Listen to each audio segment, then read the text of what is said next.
Welcome back to another episode of the Experts in Fire podcast. I'm your host, Mike Vennard, and with me today is Randy Mowry. Today's episode is DIY fire pits, construction, guidelines, and essentials. Let's get into it. So we have the structure covered. We talked about the important pieces of the checklist to go, okay, where am I going to have it? What's it going to sit on?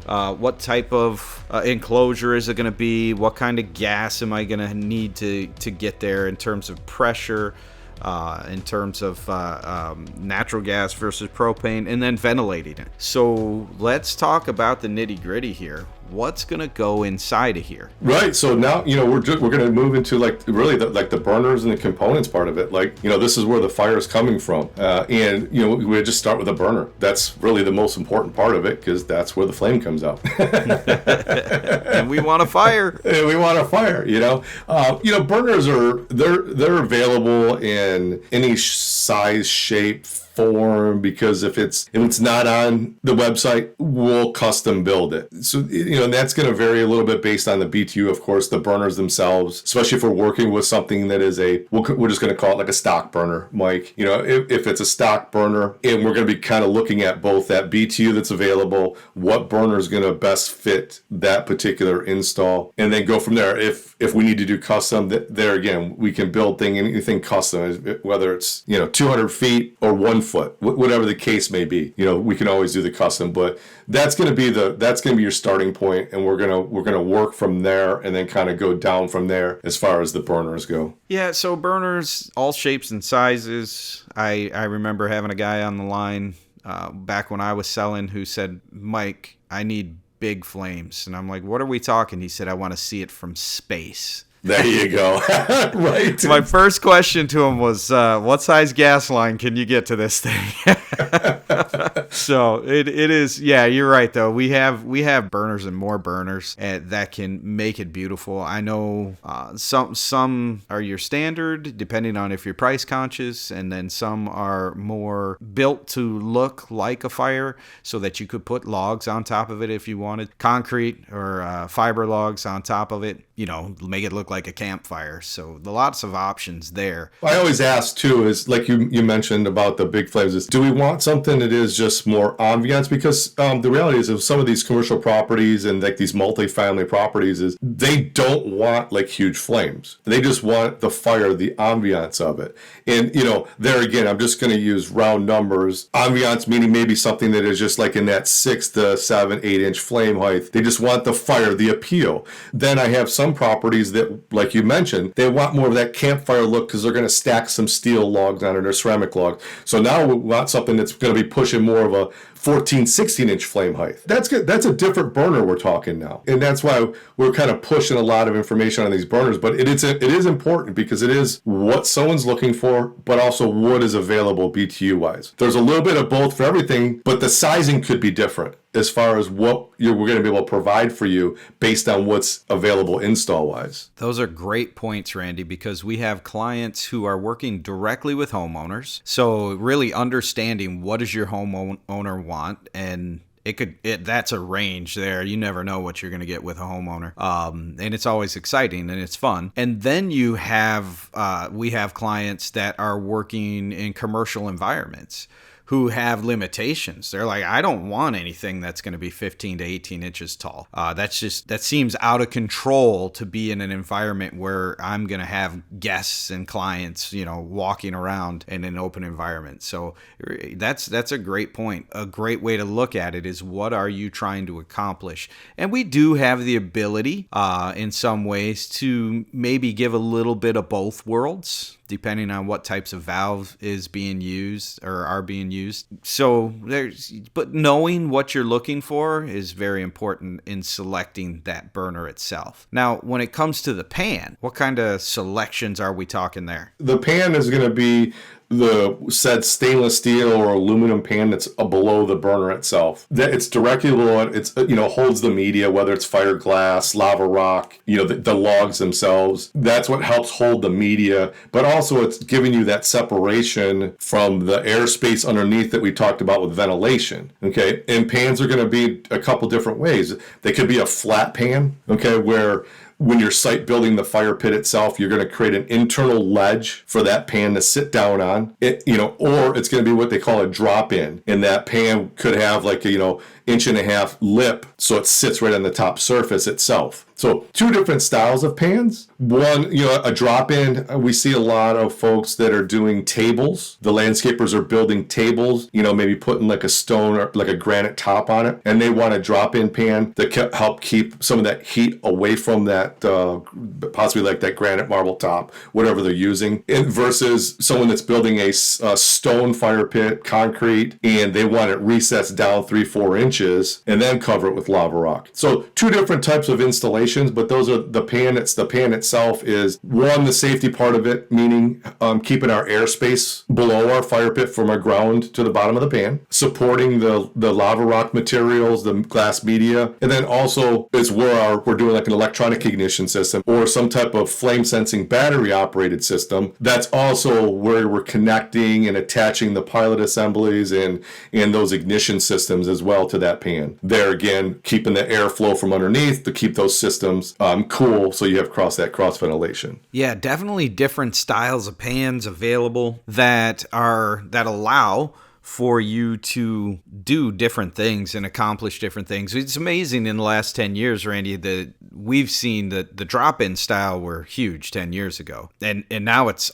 almost all flat pan. It is. I don't remember the last time I sold a drop-in pan. Honestly, everything is like a flat pan these days, just to give it a little bit lower surface depth to the systems themselves. But they're but the drop-ins, they're still there. Mainly when I use those, it was kind of like that scenario I talked about where it was granite tops, or if we're doing these kitchen islands and they're building a fire pit burner into the kitchen island outside. Maybe at one end they want like a small burner, for their high top area. So they'll just use like a drop in right there. It's easy, just sets in place, sits on top. But it's still there.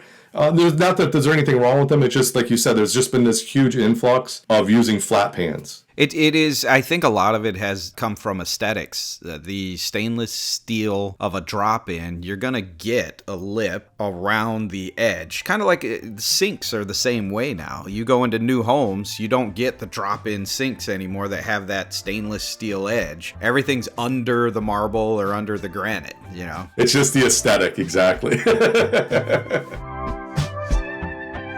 You have fire-related questions, and we have answers. You can email us your questions at podcast@woodlanddirect.com or give us a call at 586-221-3638. We would love to be able to answer them right here on the Experts in Fire podcast.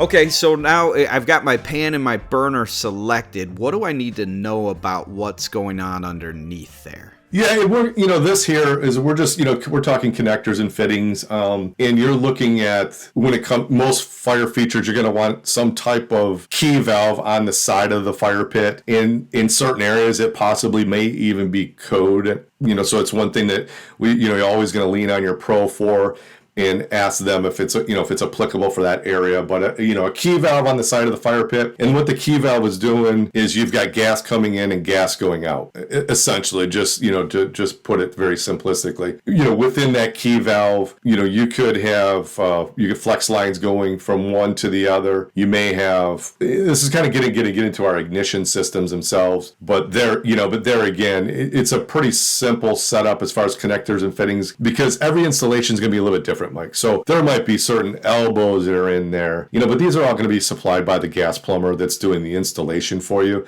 We just thought we would touch on it real quick. And these fittings are going to be, you want them sized for the installation you're using, because you want to make sure you're receiving the correct gas flow based on the product that you bought. So they're going to make sure, you want to make sure that they're sized correctly. You might be using whistle-free gas lines. It's basically a way to, in some fire features, you have like this humming noise. It's because of the volume that it's going through like a corrugated gas line, so it's making a whistling sound because of the pressures so high. So you might be using, if it's a super high BTU unit, using a whistle-free gas line. So there's different things there. The wrong sizes on your fittings and your flex lines, I mean, it could really impact the flames, the burner, the flame that's coming out of your burner, just the performance of the overall system. Yeah, those are good points, Randy.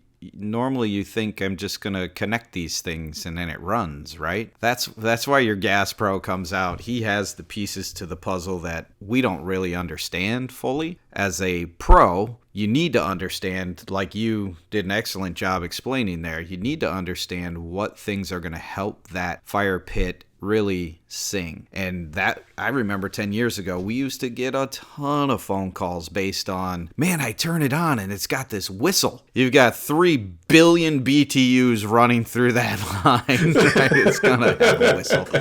And so we got good at setting expectations, but then we would work back to our manufacturers and they got really good at solving those problems. And we get a lot of great experiences in these scenarios now, but helping our pros set expectations with their clients is very important to us, because we want you to be able to represent, if that client's looking at you going, I want this 250,000 BTU burner. Okay, let's talk expectations. That's a lot of gas. A lot of gas is going to pour through there.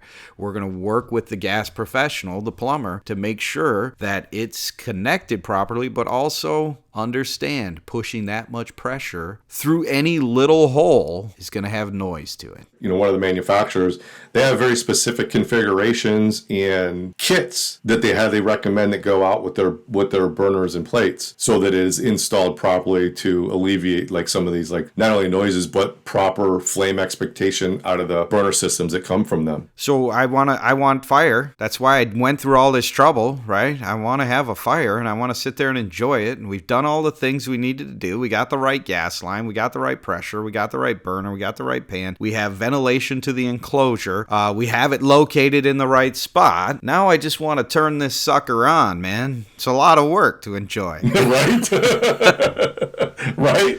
Yeah. So what are our options? Yeah, easy. So if the landscapers are building a site-built fire feature at a residential property, that homeowner, has the option of doing like a match light system. Match light just meaning that there's no kind of push button, there's no kind of ignition on it. There's going to be some type of key valve on the side of the fire pit, and they're going to turn that gas on a little bit, use like one of those long barbecue lighters, Mike, and they're going to light their burner and then turn the gas flow on fully. Just a very simple way to get that fire going is what it is. It has no safety features to it, no buttons, and no electricity required to it. Natural gas or propane can be used this way. But I always lean on safety. Safety, safety, safety. And with a match light style, or we'll call it manual ignition system, if that burner blows out, what I always stress to folks so that they understand is that gas is going to flow until somebody says, oh, dang, the burner blew out. And that kind of takes us back to our ventilation conversation. That's why it's so important for ventilation, especially with propane being heavier than air. That propane is going to build up on the bottom side of that pan inside that fire pit. So there again, you're going to shut that gas off and then you're going to let that dissipate. And I'm not going to speculate on how long that's going to take. I would just play the long game and let it sit for a while until there's nothing in there before you relight it. That's important, man. When I light something that's match lit, and we get opportunity to play with a lot of these types of fire pits. So when I light something that's match lit, I come in hot. I've got that little clicker or your little bic, click, click, click. And I got flame going before I ever turn that valve on. So that's number one for me, because I want to make sure the area is clear, nothing's igniting. Okay, open the valve, and I have ignition now. But then when it blows out, all that gas is pouring out. It's the same scenario I brought up with the barbecue grill. Don't just click the lighter to try to relight it. You have to turn it off, let all that gas dissipate. It's so important to set the expectation with your clients, and this is just from years of us doing this. If you're a pro and you're working with a client and they say, nah, match lit's fine, I don't want to spend the money on the rest, make sure you set the expectations like we're setting right now, because it's important for their safety, and it's important for you to be able to say, hey, we had this conversation. If that blows out, turn it off and wait. And then from a distance, come in hot. Come in with your lighter lit and just kind of testing the air and the space around you, because the last thing you want to do is be pouring gas out of the valve and out of the burner itself, and there's gas somewhere else already. So now I've given a pool of gas somewhere, even more gas. I'm tripping on safety here, man, because it's so important. It's fun to have fire, but it's important to be safe. It is so important because we don't know who's going to use it. If you have younger teenagers at home that are going to be using this thing, it's a learning experience. They have to be taught because they just don't know. So that's your match lighter. We'll call it your manual start, Mike. And I'm going to talk. This is kind of a two-part thing when we're talking about push button ignitions, which is like the next level. Is the first one being is they do offer, some manufacturers offer like a little piezo push button sparker, like you use like your barbecue grill. A lot of barbecue grills, just a little sparker. You turn the gas on and you're just pushing a little button and it sparks and lights the burner. And these are going to be for natural gas only. And I only speak from where we're coming from as far as the little sparker. It has no safety valve to it. It has no flame sense to it. It's just a convenience of starting that fire. Not applicable for commercial whatsoever. This is just, we're still talking for that landscaper that's building for one of their residential clients. Okay. Part two of that, there's also, you have a push button flame sensing style battery operated ignition system. Now this one has flame sense, meaning that it's a push button, okay, applicable for both natural gas and propane. However, it has the flame sense in it, meaning if that burner goes out, it's going to shut the gas supply off to that ignition system so that you don't have gas flowing into that fire pit. Our first one is just a sparker. So if that burner goes out, the gas is still flowing as if it's a manual lit system. Push button flame sensing system. If that burner blows out, it's going to shut the gas supply. The valve within that flame sensing system is going to shut off and you have to go through your relighting sequence. Now that is it is applicable. You can use it in a commercial setting, but it's not ideal because it's a battery operated. We're talking high maintenance. Most of them are not going to be rated for commercial usage. It's mainly like where we get into kind of the scenario I mentioned before, ski resort, bottom of the hill. We can't get electricity into this area. They're using a 20-pound propane tank. We're talking extremes. This is kind of a last resort for commercial using the flame sensing system. And then you have your auto ignition, your electronic, 110 volt, 24 volt, 12 volt types of systems. And this is your ideal for commercial properties. And you're going to be able to push the higher BTUs types of products with those. It has the built-in safety features, meaning you can, not only does the system shut down if that burner blows out in that commercial setting, you have the ability to use now timers where they can turn a timer and that fire pit will operate for X amount of hours or minutes, whatever desired. Emergency stops to kill the whole system. So that's your electronic ignition systems. So to our pros out there, though, it's definitely something that if you're not looking for a callback, which none of us are, right? We all want our customers to have amazing experiences and sit and enjoy their fire pits for a long time. These are just some little tips and ways for you to be able to say, here, this is valuable, this is important, and this is why. And a lot of this, it boils down to educating your customers so that they understand the why behind it as well, and they can better maintain. It's kind of like knowing, hey, I just bought a really cool battery-operated a weed whipper, so how come when I pull the trigger it doesn't work? Well, did you charge the battery, right? I mean, they're just basic steps that you're going to walk through. But most homeowners who are doing these types of projects, they crave that information. They want to know it because you don't just spend money to waste it. You want it to last for a long time. And we want people to enjoy fire. We want them to have amazing experiences around fire. But man, is that fire ever, hey, let's just stare at the fire, calm down, relax. We're family, we're whatever, right? And a fire can really help calm an atmosphere and bring joy. So Randy, thank you so much, man. This is a lot. This is definitely gonna be 2 episodes. But thank you so much for coming in and sharing all this and walking through all these steps. I really appreciate you taking the time to do this, man. My pleasure. My pleasure. Enjoy some fire this fall, folks. Join us next time for Custom Fireplace Designs for Commercial Spaces. We'll see you then.